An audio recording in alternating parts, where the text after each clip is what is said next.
one of you all can answer. We just wanted to know, there are so many, things which are placed. Do we calculate the innovation mortality rate? Like we have the infant mortality rate. Now, any innovation that is coming, we have the guidelines available till that comes in the market. Any process in place where we look at how many of them are taken out or how many really don't see the light of the day in terms of getting into the health system as such. So is there any mortality related to a device? Okay, I'll take it. Okay, you're talking about basically phase 4s. So anything comes to the market after phase 3s. So the phase 4's job is primarily to look at that particular item beyond post-marketing. So that is post-marketing surveillance. They're going to look at what is happening to the patients after the product or the drug is marketed. So that's in the realms of phase 4s.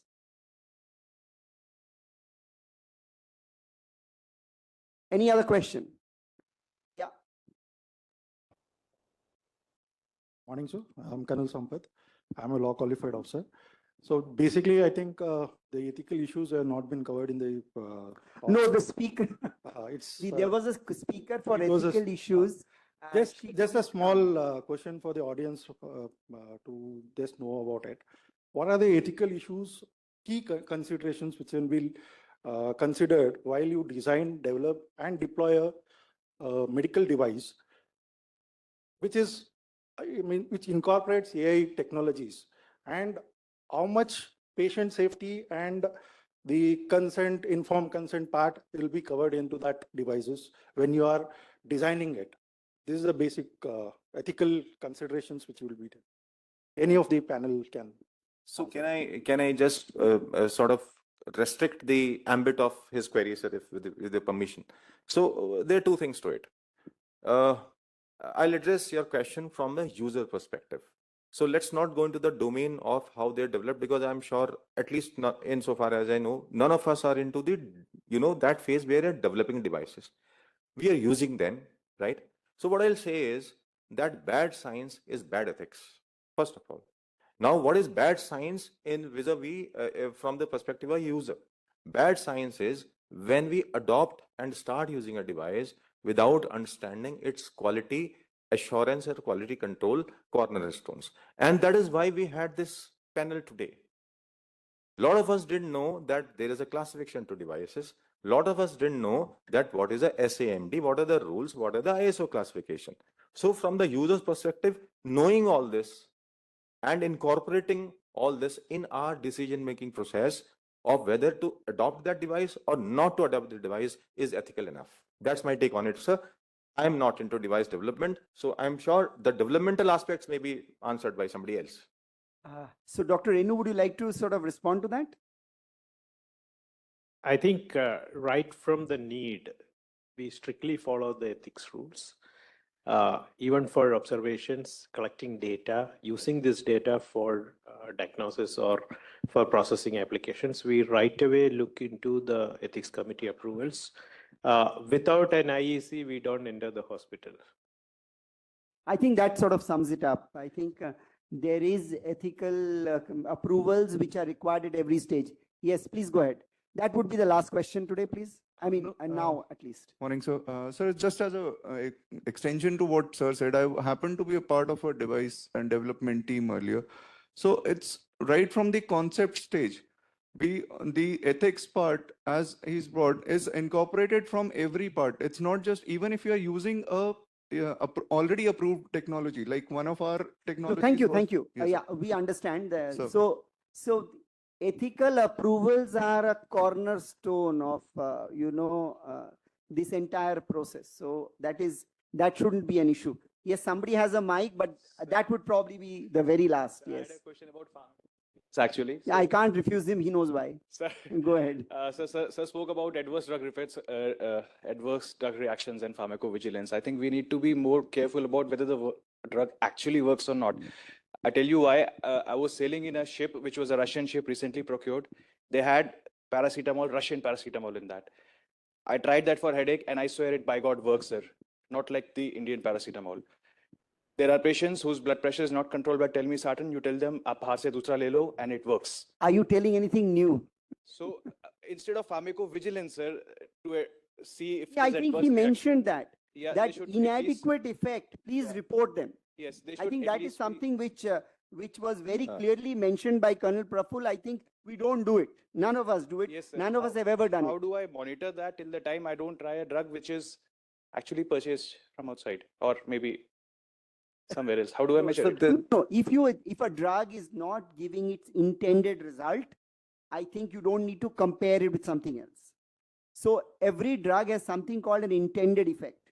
If that intended effect is not there, that shows inadequate effect. I think with that we end this discussion. Thank you so very much.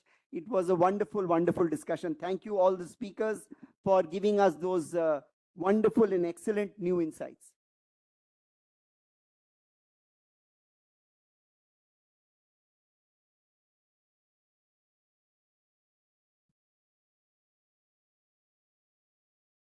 To kindly felicitate all our speakers.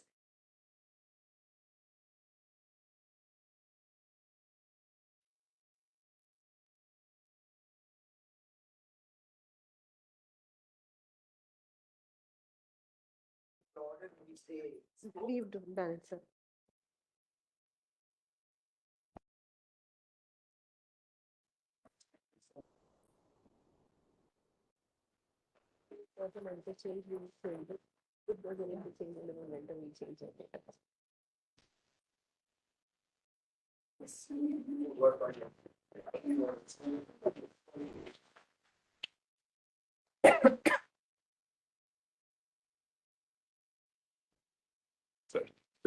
Dr. John, please.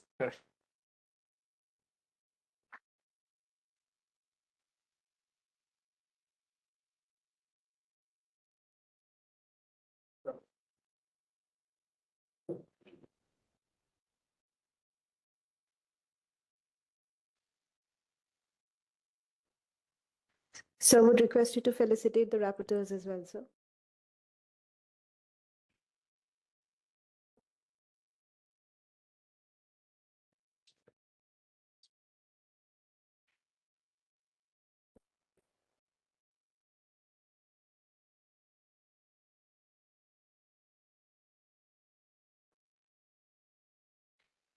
May I request Group Captain Rahim to kindly come up on the stage and felicitate our chairperson. Ma'am.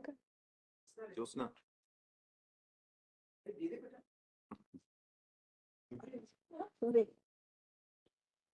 Arif.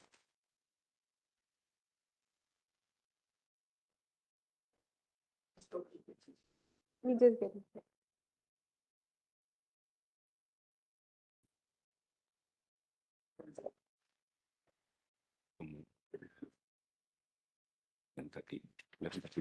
Question. 11:30.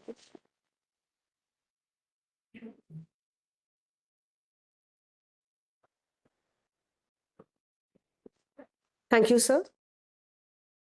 We have the most awaited event of the CME, a UG inter-college quiz. This is just after a short tea break. May I request all the delegates who have not yet registered to please register at the Dronacharya Hall. And we request you all to assemble at around 11:20 hours for the UG quiz. बोल दिया. से बोल दिया. For the most awaited event, the undergraduate UG quiz, we invite you all to please come and encourage dear students for the immense